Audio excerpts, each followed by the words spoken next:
Good morning and welcome to my YouTube channel, and this is your Mommy Golds. And if nyo ko sa channel ko, please like and subscribe.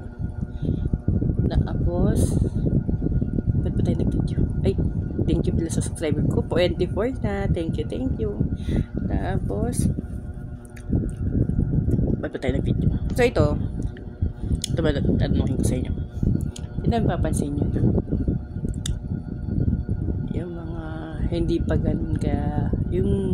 ganun kagwapo, sila pa yung naging babaero, diba? Naging babaero sila pa yung babaero, diba? Na dami yung napapansin ngayon, sila pa yung ganyan. Kasi ito ko napapansin ko, ewan ko lang kung napapansin nyo rin, kasi sila parang boost ng ego nila yan, na maraming pumapatol sa kanilang babae, lalo na maganda, lalo na maganda babae pumapatol sa kanila, diba? Kasi parang nila na, uy, kahit na hindi ako gwapo, hindi ako yun, kaya yung mga naligo sa akin na ganyan na, hindi kasi ako gwapo, baka hindi mo ako sagutin, diba? Ako sa'yo, bakit kasi ako, bakit ganyan yun, inano kasi nila yun, kasi pang boost ng confidence nila, ng ego nila yan, na pag nagka-girlfriend sila ng may pumatol sa kanila na maganda, tapos ano pa sa kanila yun, pag may pumatol pa sa kanilang iba, kunyari lalo nag-boost ang confidence nila dyan. Tawa nga ako may nanligaw sa akin na ang niyabang niya sa akin pa, nanliligaw siya sa akin, para kasi parang ramdam niya rejected na siya sa akin. Pinanin niya talaga sa akin na maraming babae, marami siyang jowa, maraming babae na nagkagusto sa kanya. Sa loob ko, wow, yun lang. Kasi hindi ako na yung parang hindi sa akin, hindi ako natutuin sa yung parang hindi ako attracted sa ganun. Alam ang pinaka nakakaano sa akin, mas na-attract ako sa lalaking loyal. Pag yung mga crush ko, yung napaka-loyal nila sa girlfriend nila, ganun, din ako bumibilib. Yun na bilib sa kanila. Ay, parang, gusto ko din ng ganon. Yun, yung mas nakaka-attract. Parang hindi, sabi rin kasi ng sabi din ng parang mas nakakayabang sa mga lalaki na maraming girlfriend, maraming jowa. More na maraming kang jowa, mas nakakayabang yun sa mga lalaki. Yun. Kaya ganun sila. Diba? Yun ang nun. Mas nakakaano daw kasi, mas nakakayabang na mas pagyayabang, nakakayabang daw. Ay di wow. Alam mo, hindi din natin masisisi yung mga lalaki, kasi din kasalanan din ng babae kasi may pumapatol sa kanila, di ba? Yung matulad sa ko, di ba? Kasi galante yun nahihinga ng pera na o di wow, galante kasi yun mga pagbigay, o di kung uuto ka nun, diba? Yun ang yung nakakabulin talaga ng babae yun, kasi maraming nauuto ng babae yun yung may pengi na, baka naman pang ganyan bili mo naman ganyan, diba? Pag sabi nga, may nakapanood nga ako dito na sabi nga, may mga lalaki na tanggalan mo lang ng pera, wala na silang may offer sa babae. Diba? Meron mga ganun. Kaya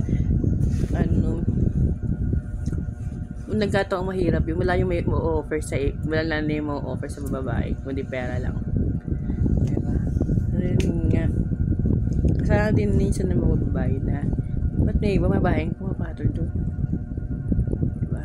Parang ano din, parang sa ganito lang yan. Di ba napansin niyo yung mga lalaki iba, hindi na sila nag-aasawa. Hindi nga nag-jowa yung iba eh. Diba? Tatanong mo, bakit bakit ang tanda na nila single pa rin sila. Hindi sila nag-aasawa. Kasi ba't ba sila mag-aasawa? Eh, nakukuha naman nila yung mga benefits ng asawa ng libre lang. Na hindi nila kailangan magpakasal. Hindi commitment nga, hindi nila kailangan. Hindi kailangan ng commitment. Kasi dati wala namang fuck buddy, ngayon meron na. Oh, 'di ba? Wala kayong commitment body.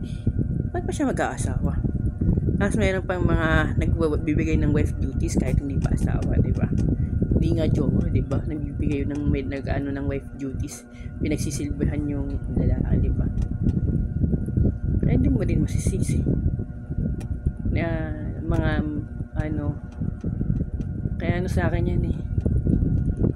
Rin sa akin yung lalaking single ng matagal. Hindi ako naniniwala ng sasabihin nila wala silang girlfriend ng and wala kasi pag ako tingin naliligaw sa akin, pati yung pinakatatagong sekreto na inuungkat ko, gusto ko yung ungkatan ng wala kang maililihim sa akin.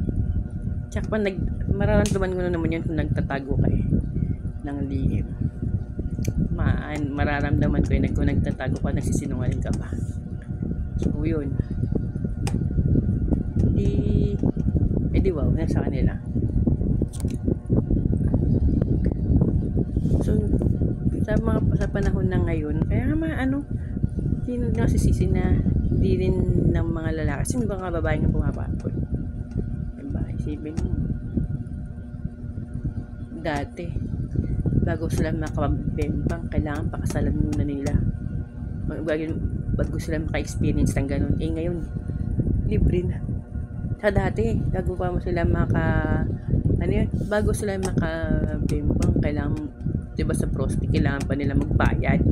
Kaya kahit libre na diba, makakaano na sila ngayon ng libre. Ba't pa sila mag-aasawa? Kung yung need na nila na yun, nakukuha naman na nila ng libre. Diba?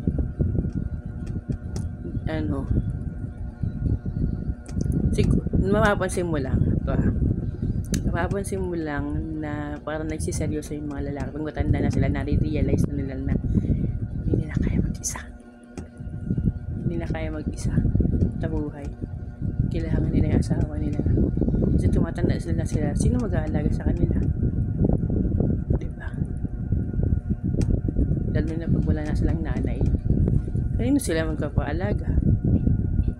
Sa asawa nila, sa jowa nila. Maghahanap ng ng babaeng mag-aalaga sa kanila. Pag wala silang nung stage na lang, yung mga matanda na, diba? Doon ka na lang tayo makakita ng seryoso. Pero may mga matatanda na hindi pa rin seryoso, hindi sila seryoso sa buhay. Hindi sila nagbubuhay, pa rin sila. Gusto lang nila yung buhay, binata lang nila.